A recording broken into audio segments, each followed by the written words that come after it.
Andy, we're going to pass it off to you now. Yes. Thank you, Victoria. Just quickly had to unmute there. I was going to go over some of the things that the legislature did before we adjourned for this long adjournment, and most of that was the budget, of course.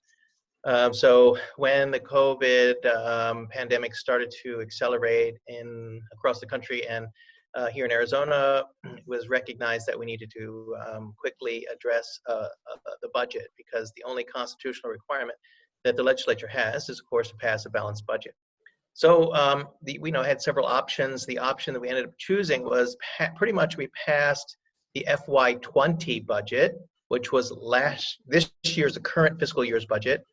We passed that same budget with just a few adjustments. One of those adjustments was to shore up the Health Insurance Trust Fund. The Health Insurance Trust Fund is what state employees use for health insurance. And unfortunately, the trust fund was used to sweep funds for years because it was robust and healthy. And unfortunately, because of those sweeps, we've sort of undermined it, and we actually had to put a deposit into it this year to shore it up. That was one of the changes that we did in what we were calling the skinny budget. Basically, the FY20 budget passed again. One of the other changes we did was we had to put some money into some of the retirement systems in the state. There's ASRS, there's PSPRS for public safety. There's also an elected officials retirement and a prisoner, I can't remember what they're called, the officers that work in the prison systems retirement plans. Some of those needed deposits to shore up as well. We got $50 million more for COVID response. As you remember, there was some negotiations and budget work between the Democrats and Republicans, particularly in the Senate, where we were able to get an extra $50 million in the FY21 budget. Unfortunately, the stipulation was at the governor's discretion, which to me means that he'll probably spend federal dollars first. But we did give him some leverage there with an extra $50 million. You may recall before the budget was passed, we did pass a special piece of legislation that gave $55 million to the governor and the Department of Health Services to deal with the COVID response. This happened a week or so before we adjourned. So the total Arizona dollars that were allocated from the legislature total to $105 million in addition to any federal funding that we'll get. The federal funding is very directed toward programs, particularly the uninsurance program that Victoria just talked about. Right now, there's, as well as healthcare, hospital reimbursements, things like that. Right now, there's some discussion, hopefully at the federal level, where they'll be providing some monies that state and local governments can use directly. We're expecting that in the next version of the CARES Act. I don't know what number we're on anymore, 4 or 3, coming from the federal government. The money right now doesn't have flexibility for the states to spend it as a general fund revenue. So we really need that flexibility. Let's see, what else did I want to talk about? Just so that you understand the impact of the COVID virus on our state. Right now, the economists that work with the legislature, there's really 3 or basically 4 economists that the government uses. There's the governor's economists, the Office of Strategic Planning and Budgeting, OSPB. There is the legislative budget economists, the Joint Legislative Budget Committee.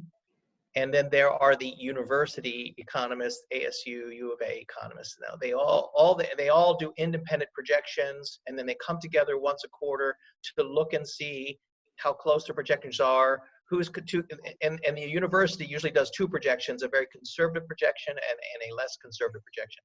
And they take a look at all 4 of these and kind of get an idea of what direction they think we're going, how close are they, and what might some of the deficits be.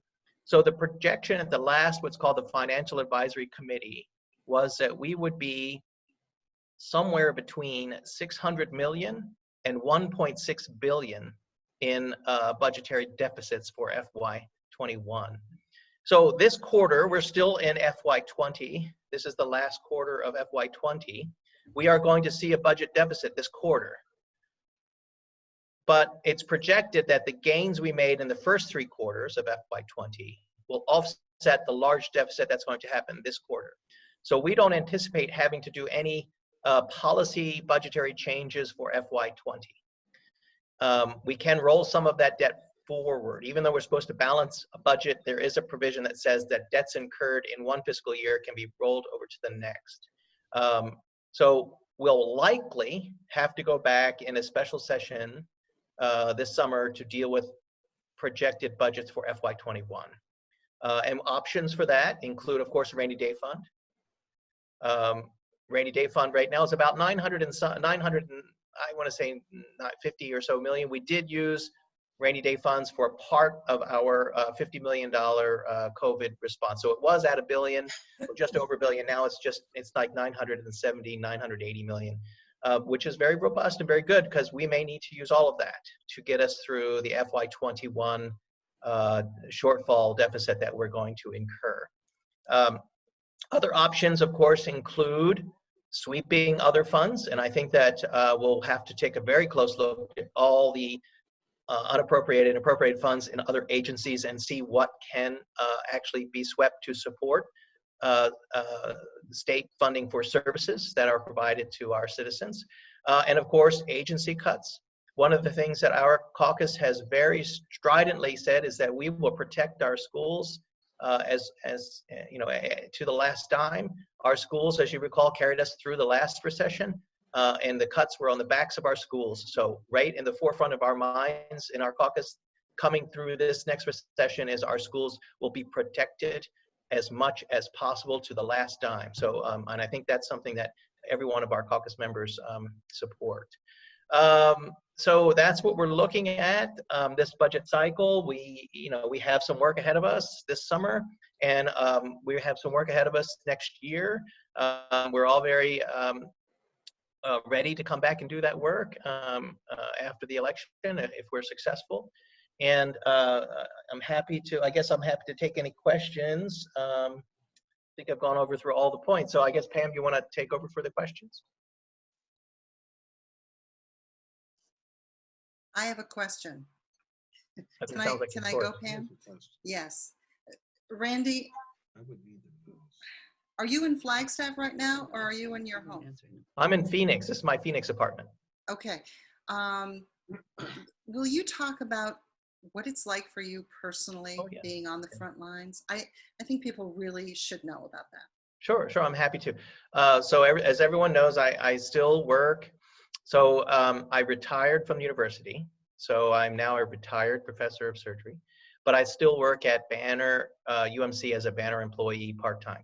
I'm not ready to fully give up my medical career.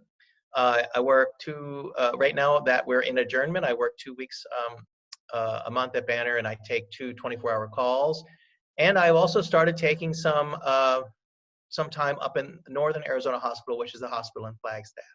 I worked there this past Sunday in their ICU.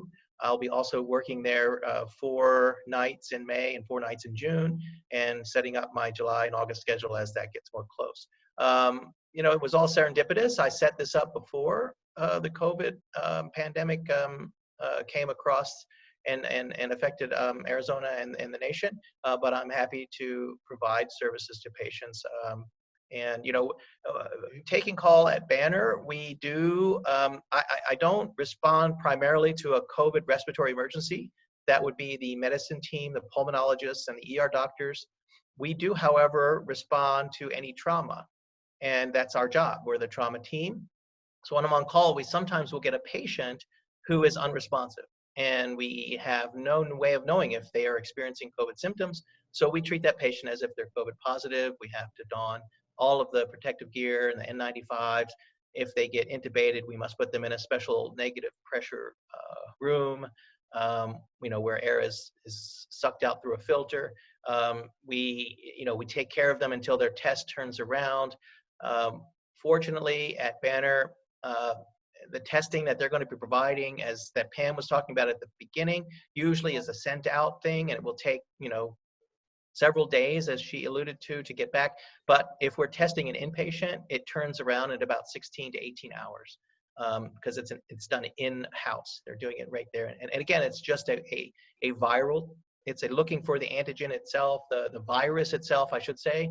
So, you know, it's active infection. It's not an antibody test. So we have had a couple of patients that were what we call COVID ruleouts come back positive. Most of the COVID patients that are on ventilators are being cared for by the pulmonologists and the medical ICU team, but we do have some in the surgical services. They had operations, or they came in as a trauma and had a positive. But, you know, we all, I feel very comfortable. The only thing that's a little different is the respirators that we have to wear, the N95 high filter respirators. Normally, they are meant to be used for short periods. We've been asked to continue to reuse them until they're soiled. At the Flagstaff Hospital, they're actually collecting them back and doing a hydrogen peroxide vaporization, sterilization process. So, but I feel very comfortable that we are protected.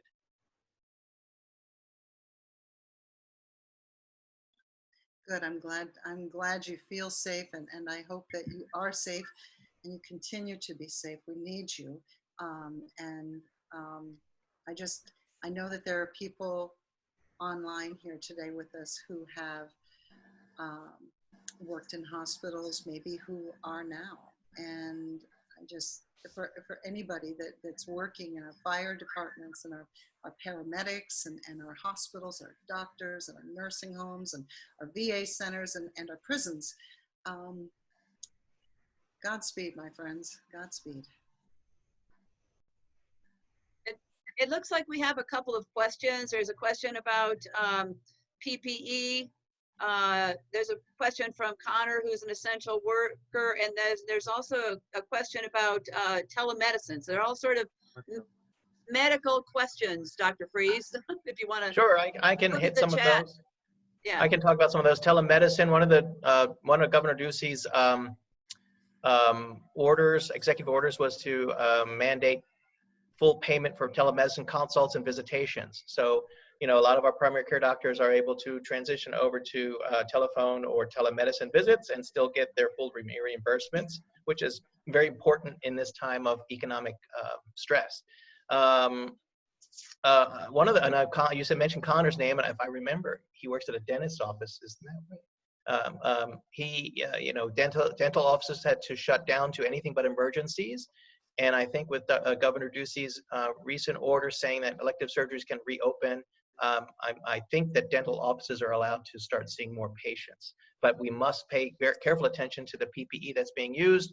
One of the things that hospitals that are going to begin to do elective surgeries have to demonstrate is a proper 14-day supply of PPE. And some mention of testing was also been made. The caveat to that is if they start doing elective surgeries, they can't ask the state for PPE supplies, which to me is putting them in a little bit difficult position. The